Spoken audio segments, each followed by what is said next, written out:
لو فاكر ان السعودية صحراء فانت غلطان. ففي الجو نهار ابيض. جاري تجربة أندر عسل في العالم اسمه السدر الأبيض، منطقة كلها سحاب حرفيا. فاجئني جمال الطبيعة في الجنوب.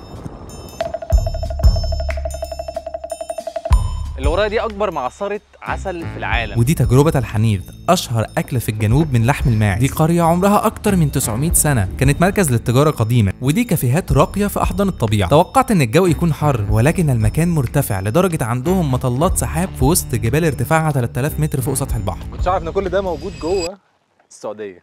مستحيل تدخل النحلة هذه هنا، لو دخلت هنا بيقضون عليها. شوف النحلة لا زالت على العسل، تبغى العسل. تجربة لسع النحل. أنا أحمد ضياء، بسافر وأوثق تجاربي حول العالم، ودي أماكن أول مرة أعرف عنها في السعودية. في مكان كان دايما نفسي أزوره، مش بس بسبب ثقافته، ناسه، أو حتى قداسته، لكن للسبب ده: مساحته.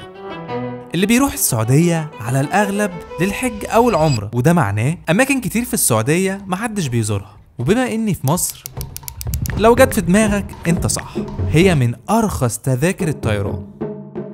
فبدأت مرحلة البحث والتخطيط، واليوم اللي بعده قررت أحجز.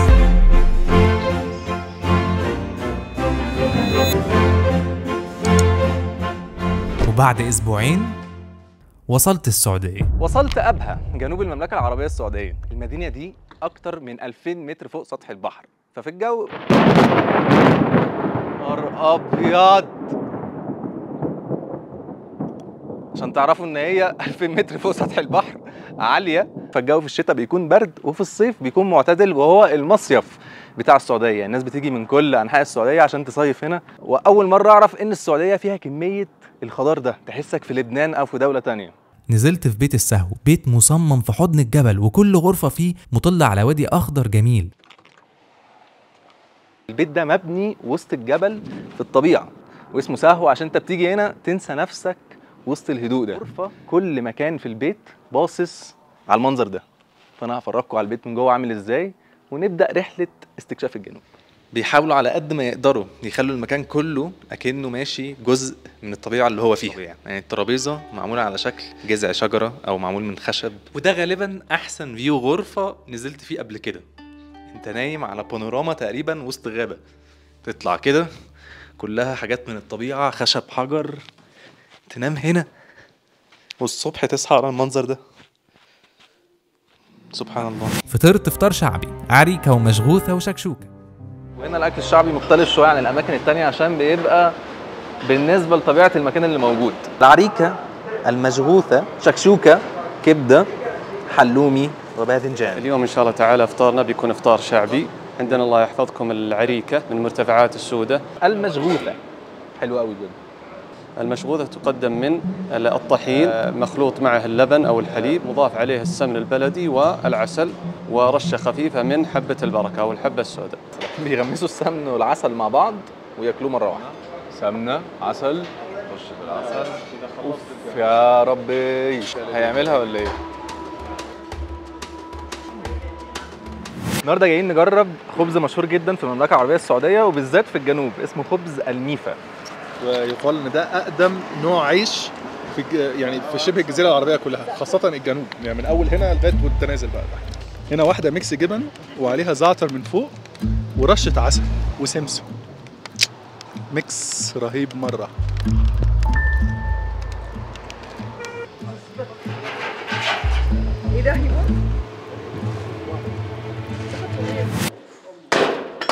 بسم الله ما شاء الله. واتغديت حنيذ في بيت الشيف إبراهيم بشاشة. تجربة الحنيذ مع الشيف إبراهيم بشاشة. أهلا وسهلا.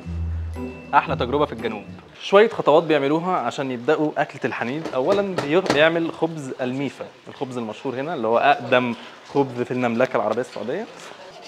شفت كيف انقشت على طول؟ إذا انشال على طول الخبز معناته اللي عجن العجينة فنان. بعد كده بيعمل الحنيذ هنا. أهم شيء المعاصيب. مضغوط. المعاصيب.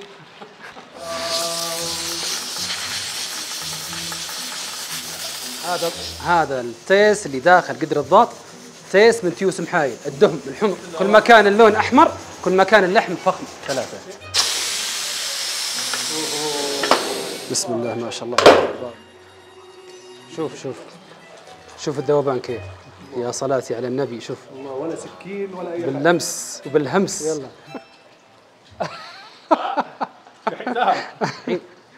يا صلاتي على النبي. ده خطوبه دي مش شرفتونا في منطقة عسير وفي مدينة أبها وفي مركز إبراهيم بشاشة. هذا يدام دجاج، مكرونة بدمعة، مرقوق، عندنا بامية عريكة بالرضيفة والسمن والعسل، البثيثة والمبثوث، وهذا التصابيع، وهذه الملوخية للأخوان جايين من مصر فحبينا نصلح الملوخية بطريقتي الخاصة. عندنا سلطات، وهذا حلا الرواني. الأسر الأبهوية زمان كان لا يخلو أي وجبة غداء من هذا الحلا. والله يحييكم ومرحبا ألف. تطلع بسهوله ونعومه، جوسي خالص. نحطها بقى. رهيب والله، رهيب. 10 على 10.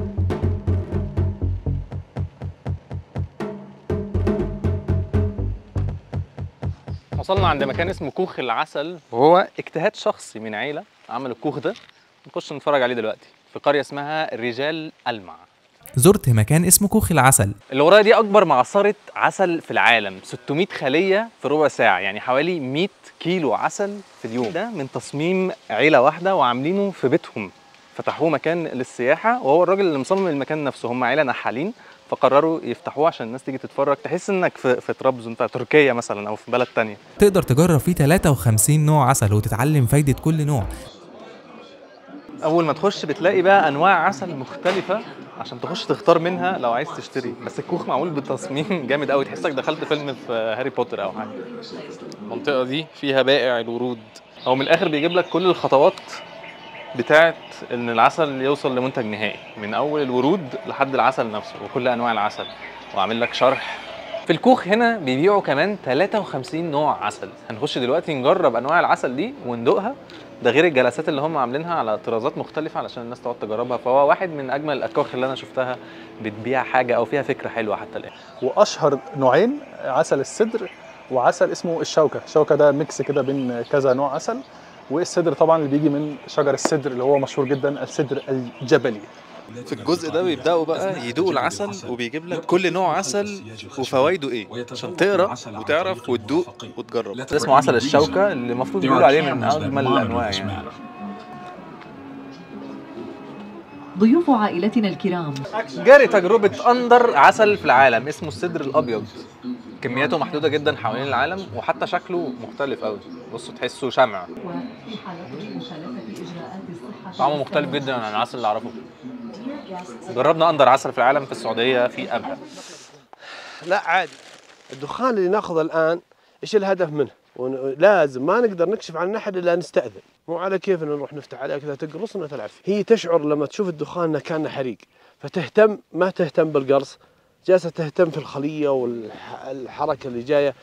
في هنا عندنا الخليه هذه، طبعا ليش نغطيها كذا؟ على اساس حراره الشمس.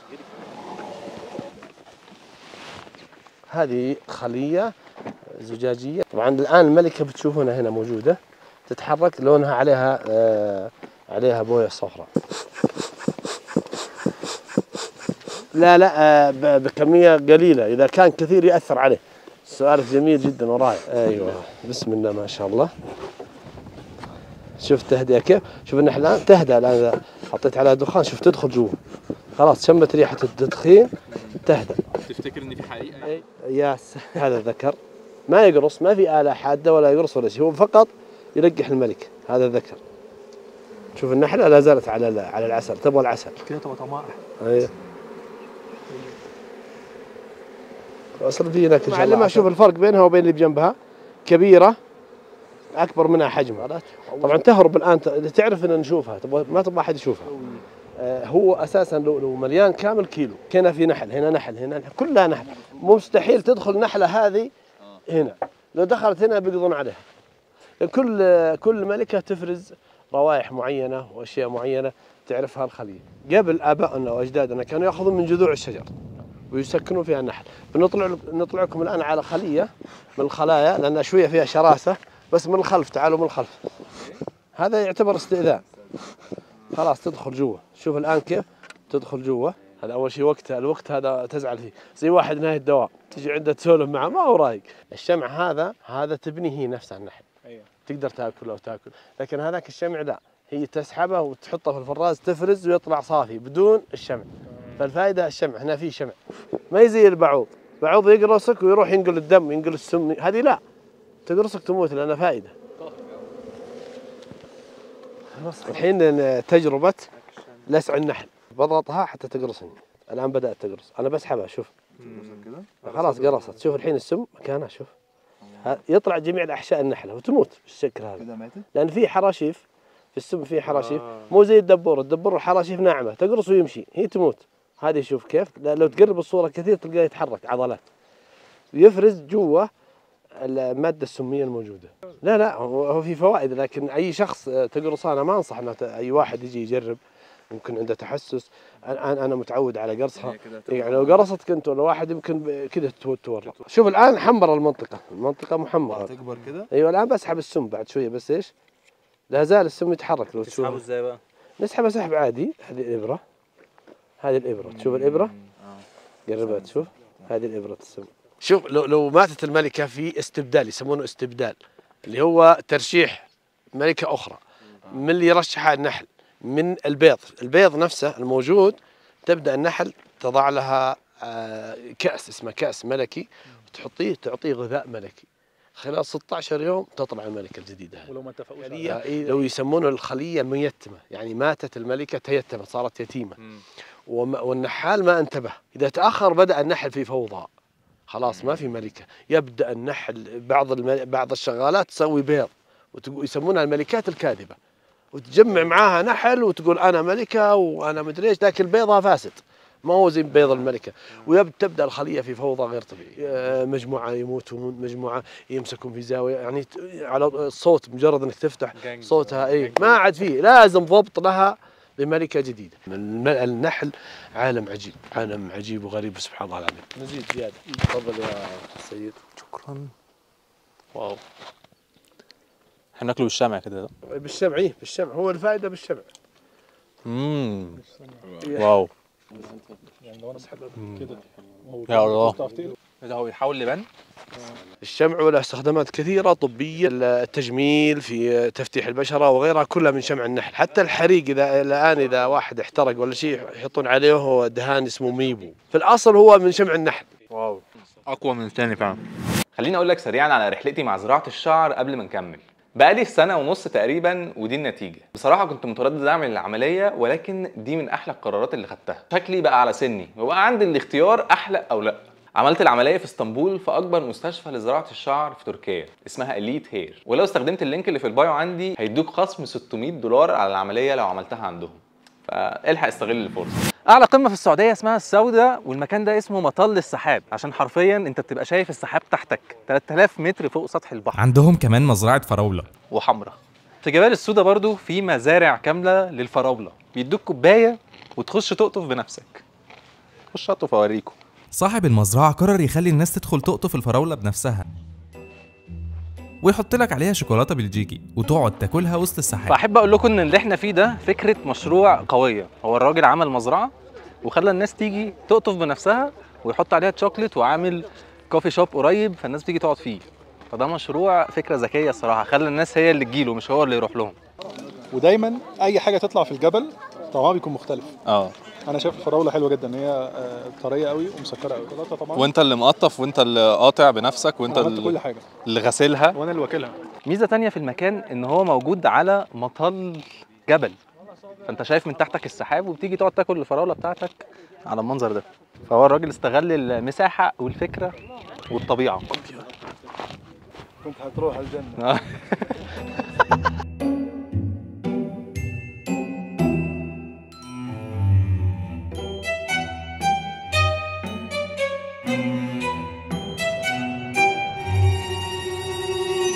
وصلنا عند قرية العزيزة. المنطقة دي فيها قصور اسمها قصور أبو صراح، بقالها أكتر من 200 سنة موجودة هنا. دي كانت عيلة غنية في المنطقة وليها نفوذ، والمميز فيها ان عدد الطوابق في القصر ده 6 طوابق، برغم ان هي مبنيه بطريقه قديمه ولكن كانت 6 طوابق، ودي حاجه تعتبر غاليه جدا. يعني زمان ده كده راجل غني عنده نفوذ قوي فباني قصر، ومش قصر عادي، وقصر اكتر من دورين واصل لغايه 6 طوابق.